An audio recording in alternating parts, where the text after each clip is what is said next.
Hello everyone and welcome. Make a cup of your favorite drink and get comfortable because this is a wonderful time for news stories from Yellow Cat. Send your own stories in the comments below and maybe they'll be in our new video. Subscribe to the channel if you're not subscribed yet, and let's get started. Reddit bosses, what's the strangest reason you had to fire someone?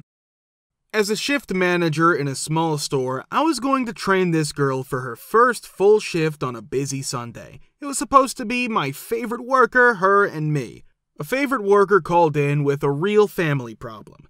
New girl doesn't show up on time. Fine, it's a big city, traffic sucks, it's a first day, so maybe she underestimated how long it would take to get there at that time, etc. We only had about 10 employees because the shop wasn't very big and people either couldn't get in or couldn't be reached. This was before cell phones.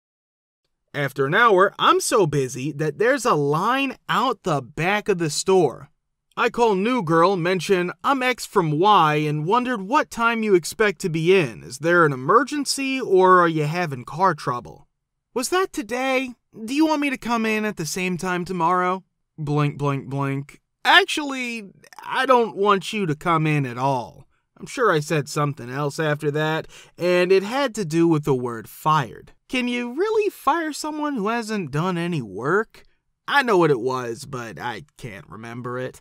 I called the store manager and said I was sorry if I went too far. I wasn't allowed to fire people, but I was shocked and said what I thought was right. Manager said it was great and asked if I had time to look over the last 10 to 20 applications we got to see if any of them looked good. For extra laughs, my parents finally showed up a few hours later. I was 21 and working was nothing new for me. My mom leaned over the customers and pulled this sweater out of a bag while holding it over the register. She asked me if I liked it and told me to try it on. Blink, blink. Mom, I have to work. Are you not able to see the line of people? Get out of here, Dad. Yes, he did. No, I don't know what's wrong with her, but it's been going on for a long time. I love her anyways. She's my mom. Not a boss, but I trained a guy at the skate rink skate room. Give skates to people who ask for them, bring them back, not a tough job. I was in school at the time, so I had to work this part-time job to get some study time. We were mostly nice, trustworthy people, and not many people used the rink. Call us unprepared. We were honestly used to the kids acting like this rather than employees. Couldn't keep it in his pants, took 2-hour breaks to smoke on the way to the bank, hit a felony. The customer hit his car, so they tried to sue them. Just so you know, grammar ends. I got that right. He was going to sue the customer because he hit their car.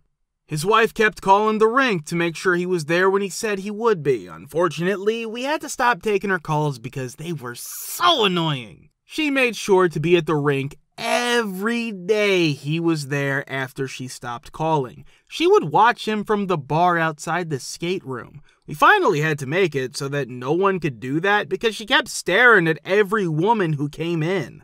Then we had to kick her out because she got into a fight with a 14-year-old girl. He missed work twice because it was his son's birthday during the 3 to 4 weeks he worked at the rink. Then he didn't show up for work on the biggest day of the week. The straw that broke the camel's back. He comes back the next day and I kept a straight face while I held the door open for him to see the boss. Manager is without a doubt one of the nicest people I've ever met. I understand not to annoy him now. Ever. I fired a new employee in the middle of his first day on the job. We worked in a secure government facility and he was found digging through random employees' trash cans. He told his teacher he had to go to the bathroom and didn't come back for 20 minutes. Security found him on the 4th floor of the building. Before being caught, he had swept every trash can in every office room. He had been looking for bottle caps from Coke products to win a contest. When I let go of this guy, who did a great job in the interview, he threw a temper tantrum like a child. He punched holes in the walls and let his body fall, so security had to carry him out. To be clear, he didn't start acting badly until we took the bottle caps away from him. Priorities, man. Served in a management capacity for a large retail establishment, HR hired this guy to work frozen foods department in the afternoons/evenings. When this individual was working, the manager of the department noted that very little was accomplished. We looked for him multiple times, but were never successful in locating him. We were able to see that he was checking in using the time clock as required by the payroll system. We kept an eye on the surveillance cameras, and during his shift, he would punch in at the register before leaving the building immediately. When his shift was over, he would go back to the office, punch out, and then head home. He was able to maintain this for a total of 2 weeks. To tell you the truth, we had to check the footage from our cameras in order to identify him and terminate him. Tell you the truth, I found it really difficult to keep a straight face throughout the firing. I almost felt like telling him, "Well played, kid." He did, in fact, receive his payment. He didn't deserve it, but it's our fault for not catching it sooner. Help desk job in a store. My boss told me about the person I replaced. He decides to make 2 $5,000 gift cards with the Verifone credit card machines we have. It would not have been seen, but he gave one of these cards to a friend in the neighborhood. He goes to the store and tries to buy a 50-inch TV, 2 PlayStations, a sound system, a laptop, and other things. When he gave him a gift card, the boss was very suspicious, so he asked to see his ID. He said it was in his car and walked out. In the meantime, the manager made a photocopy of the gift card and went back to the register like nothing happened. Of course, he says he doesn't have it and takes the gift card and leaves. So this led to a big investigation. The card was traced back to the service worker, who was then handcuffed and taken outside. Charges were filed, he went to jail, and of course he was banned from the company. What are some of your worst experiences with your homeowners association HOA? After my father's career in New York City reached a new level of success, he expressed interest in relocating to a house in the surrounding area. He located a suburb that appealed to him, which was a pleasant upper-middle-class commuter town, and he started from scratch when designing the house of his dreams. Bought a plot of land, obtained all of the necessary permissions, and started building the largest house in town. It was a gleaming new brick mansion in a town where most of the houses dated back at least 100 years, and some dated back more than 300. The HOA did not approve of it in the least. They made every attempt to stop the construction that we were doing. They were able to convince the initial person we purchased the land from to renege on the deal and unsell us the land and return us the money days before work was scheduled to begin. This occurred many years ago, so I don't understand how it took place. They made every effort to perform the identical actions on the second parcel of land that we purchased, and they were successful in doing so. They performed some shenanigans with the permits in the middle of the build and had one of them canceled, intending that this would cause us to stop constructing, but the end consequence was that my father had to build a much flatter roof and turn the attic into an unlivable space instead. The problem was that they went too far. Someone in the homeowners association made a phone call to a connection, and the New York Times published an entire article about how my family was destroying the historical roots of the town, taking away its character, and how wealthy New Yorkers were destroying the cultural and historical foundations of the tri-state area, among other things. And finally, the street exposure of the home was minimized, and it did not appear to be all that out of place, despite the fact that the interior of the house appeared to be considerably larger and grander than the exterior. The homeowners association was just way too restrictive, and it certainly didn't help that we were a Jewish family with a very Jewish last name in a little town of extremely conservative Christians. We built the house, and we paved the way for many houses like it in the future. With the span of 5 years, the community saw the construction of 2 additional mansions, despite the fact that the HOA had come to the realization that the construction could not be stopped. Not me, but my parents. My parents made the decision to install an in-ground pool after we had been in our house for almost 7 years. I used to live in a middle-class suburb where everything was about outdoing your neighbors. As a result, nobody in my neighborhood was happy about the fact that our lot was the only one that could have a pool owing to a variety of practical reasons, especially our neighbors to the right.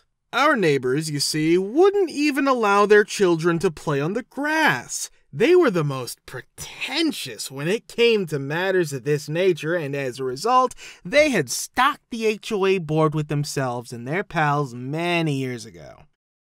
The Homeowners Association made the decision years ago to hold an annual potluck picnic for the community, despite the fact that this event did not truly serve any function. Also, with each passing year, they became increasingly intricate. After that, there was a DJ the following year, then a DJ and a bounce house the year after that, and so on. This will come into play at a later stage.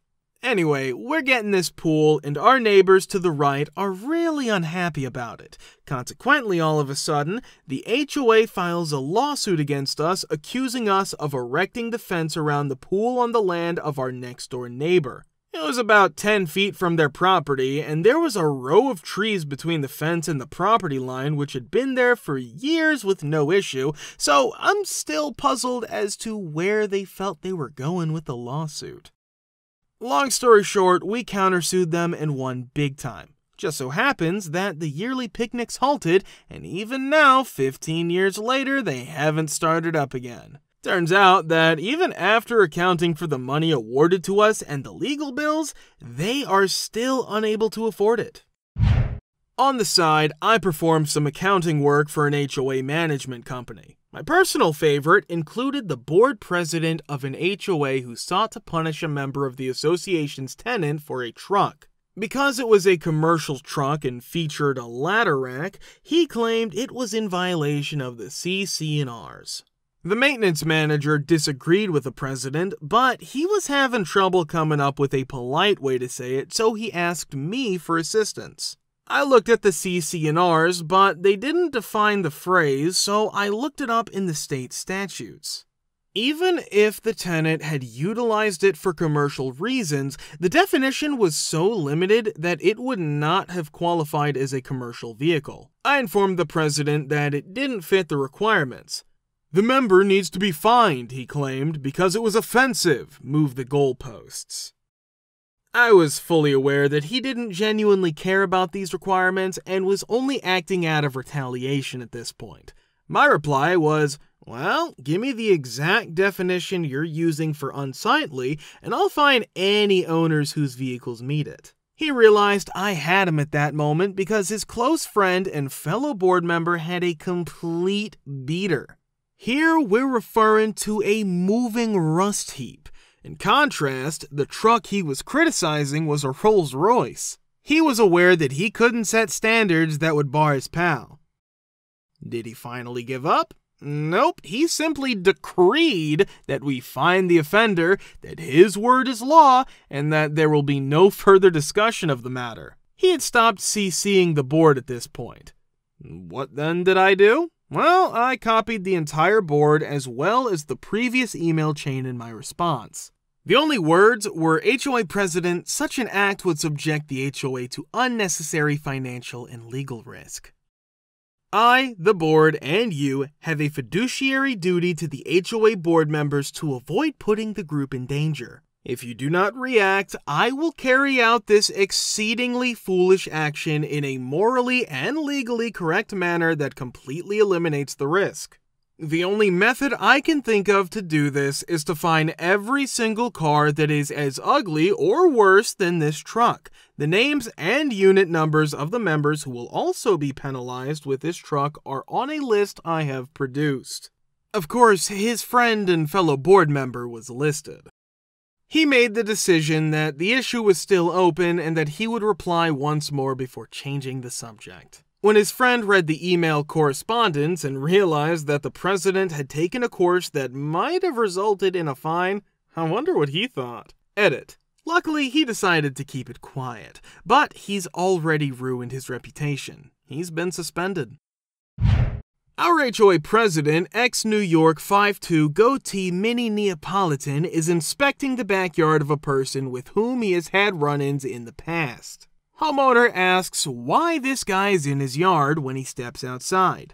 Mini Napoleon shouts, "I'm the president and I can go anywhere I want." He then dismissively lobs a small stone at the homeowner. The homeowner retaliates and pushes Prez, they wrestle to the ground, and the Prez picks up a log and bashes the homeowner over the head, gashing a large cut into his head. The president is taken to jail on 2 felonies, aggravated battery and an unspecified assault charge after the police are summoned. This is when things go wrong. The president, who is in jail for 2 felonies and has little money, withdraws $10,000 from our HOA's treasury in secret to pay his attorneys. 2 months later, when the homeowners finally learned about this, there was a knip-s. He insisted that there was some obscure provision in the bylaws, blah blah blah, which permitted him to collect the money and avoided having to repay it in the event that he was found not guilty. He provided no minutes, had no board vote totals, and the board refused to support him. He got booted off the board, publicly shamed, but sort of won in the end, for all he had to do was take anger management classes and pay back the money, which was essentially paying back a no-interest loan. However, he is shunned by the community and shamed into never attending an HOA meeting. No one likes a thief and a liar. We're very glad to see you all in the comments again. Many thanks for your support.